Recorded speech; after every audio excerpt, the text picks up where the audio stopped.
Hi friends, Mrs. McBride here, coming to you straight from my kitchen table with today's exciting topic of multiplying vectors.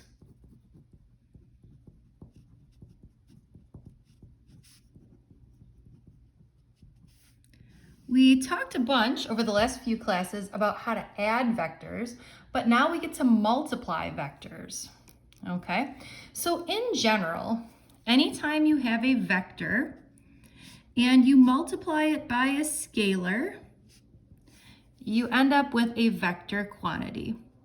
Okay, so like for example, if you take mass, which is a scalar, and you multiply it by acceleration, which is a vector, you get force, which is a vector. Okay, this is where things get a little hairy though. What happens when you take a vector and you multiply it by another vector? Okay, well, you can get either a vector or a scalar, and that depends on this right here. Okay, it depends on how you multiply. Normally, we can use like this as a multiplication sign, or this, or sort of like parentheses, okay? But in this case here in physics, there's two different ways to multiply. We can use this, which is called the dot, and specifically the dot product, because remember the word product means multiplication, okay? And there's also this, which is going to be the cross product. So again, it depends on how you multiply things. All right, so this makes a difference when we're multiplying different vectors together. So for example, if you took like force times displacement, okay, vector times a vector, you would get work, which is a scalar, which means that this right here must be a dot, okay? But sometimes you multiply a vector like force times displacement, vector times a vector, and you could get torque, which is a vector. Okay, so depending on whether you use the dot or the cross, you get a different answer. So what we're going to talk about for the rest of this particular video is what is the dot product. So basically this is a big old math class. Okay, this is a mathematical process that we're learning. We need to know how to do the dot product. So when we want to multiply these two vectors, it allows us to do physics. Okay, so let's spend some time on the dot product, okay, which is also known as the scalar product, meaning that when I multiply two vectors, I'm going to get a scalar, okay? So first, let me give you the official definition of the dot product, and we'll come back to this. So this shouldn't mean a ton to you right now, but I want to get the official definition on record. If I take vector A and I dot it with vector B,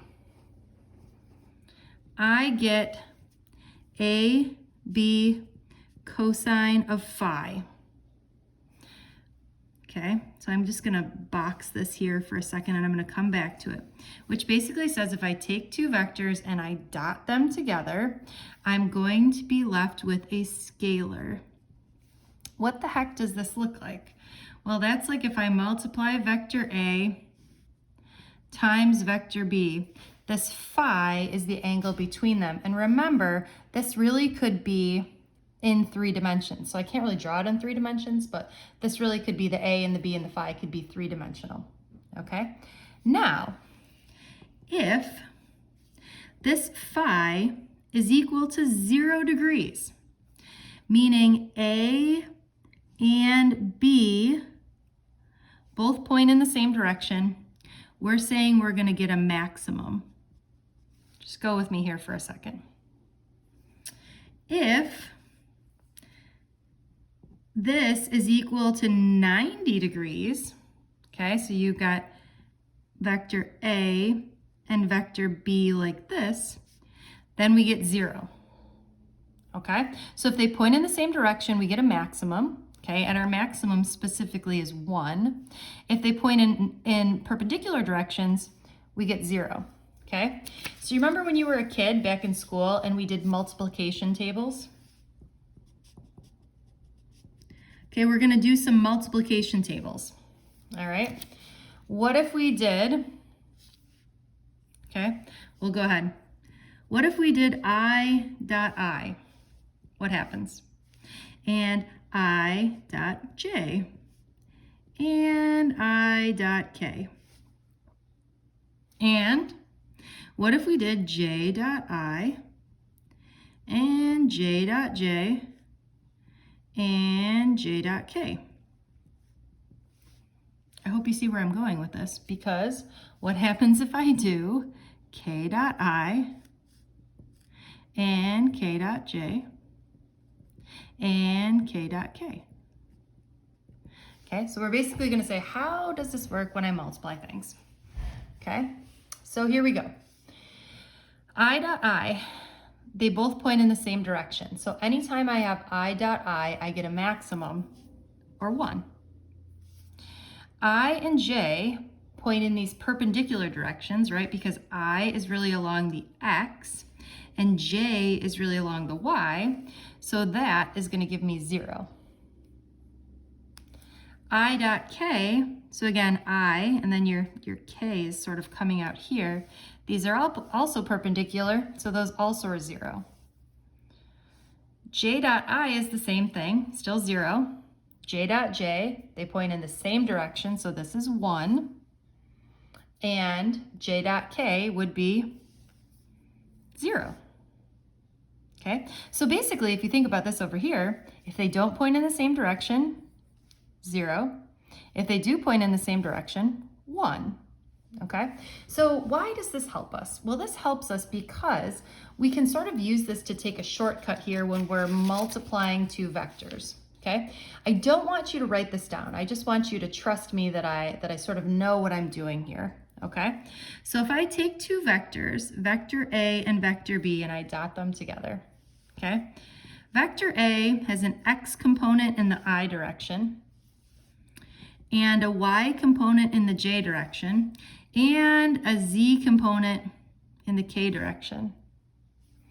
And I'm going to dot this with vector B, which has an X component in the I direction and a Y component in the J direction and a Z component in the K direction. Okay, so what I get to do now is a big old FOIL, right? So I'm going to multiply this times this, this, and this, right?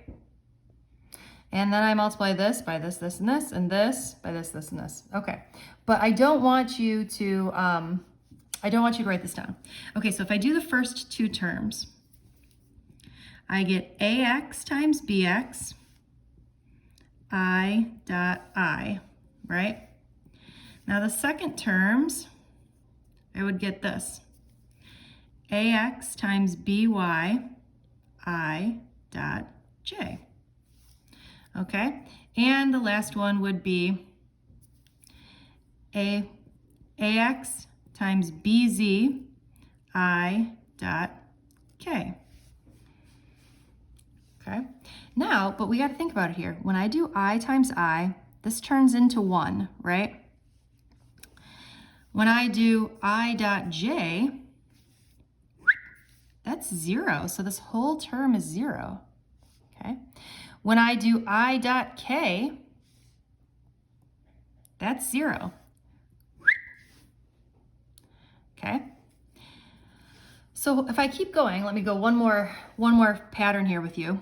If I do these two terms, I get AY BX J dot I. Are you seeing the pattern here? J dot I is 0. Okay? Plus, okay, now I do these. AY BY J dot J. Okay? Plus, okay, now J dot J is 1, so this whole thing turns into 1. Okay? Then the last one would be AY BZ J dot K. J dot K is 0. Or if you follow my pattern, what this basically says is, if I multiply any two vectors together, really what this is going to come down to is I'm going to get a scalar. And that scalar has a value of AX BX plus AY BY plus AZ BZ. Easy peasy, AZ BZ. I know, I try. I'm not that funny. Okay. So what does this really look like when we're going to do something? Well, let's come up with an example.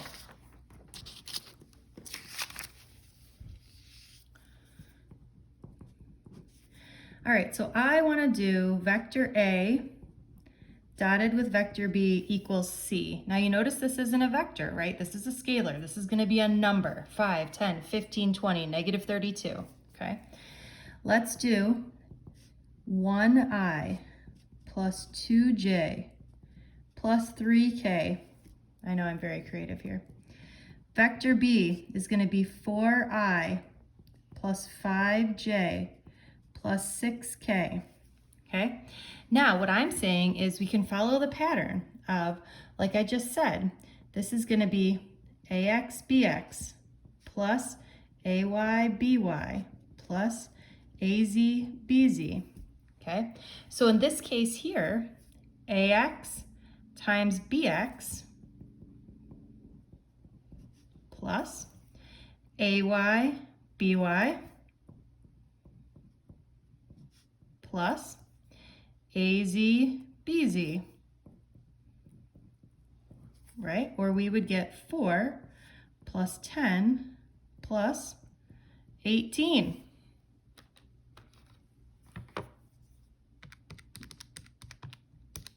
Or 32.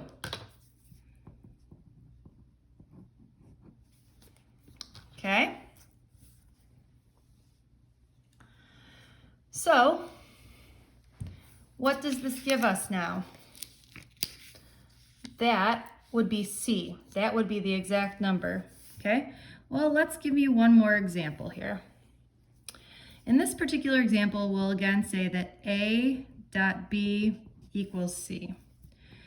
Okay, so let's spice it up here. Let's do negative 5I plus 2K. Do you notice how I have no J? OJ. I know, still not funny. Okay, and then this one, let's say for example, it's 2I plus 3J, no K. So again, we would use AX BX plus AY BY plus AZ BZ. Okay, so AX times BX plus AY, I got no Y, right? In the A, no Y. So that's nothing going on there. And then the same thing over here for the Z, I have no Z over here. Okay, so this whole thing is just going to equal negative 10. All right, one quick practice problem left to go. All right, this one says, I have two vectors, okay? And I want to know what is the angle between them. Okay, so let's use these same two vectors that I have, okay? So part 2 we'll say is, what is the angle between these vectors? Okay, now when I first started out, I gave you the following equation. I said A dot B equals AB cosine of phi. Okay, now if we're talking about these two vectors, we already know what their dot product is, right? Negative 10. A dot B is equal to negative 10. Now the value of A is its magnitude. Okay, so to find A, we're going to do a little Pythagorean theorem here with our 5 squared plus 2 squared. And to find the value of B, we'll do the same thing. 2 squared plus 3 squared. So let's go ahead and calculate.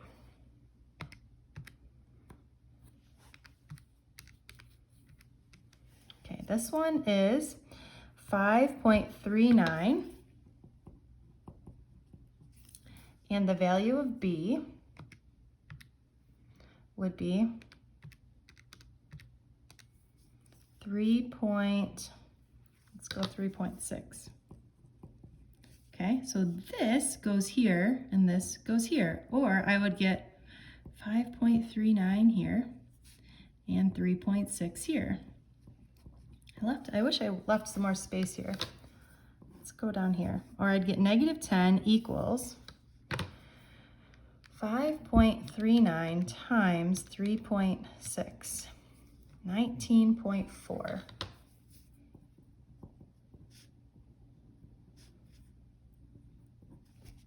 Okay. And when I do this, I'm going to divide both sides by 19.4.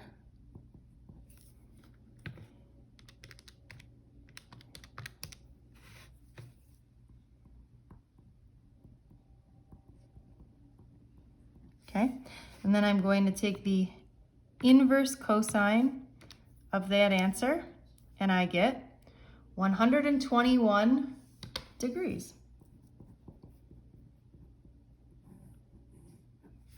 All right. Thanks, friends. Hope you enjoyed the dot product.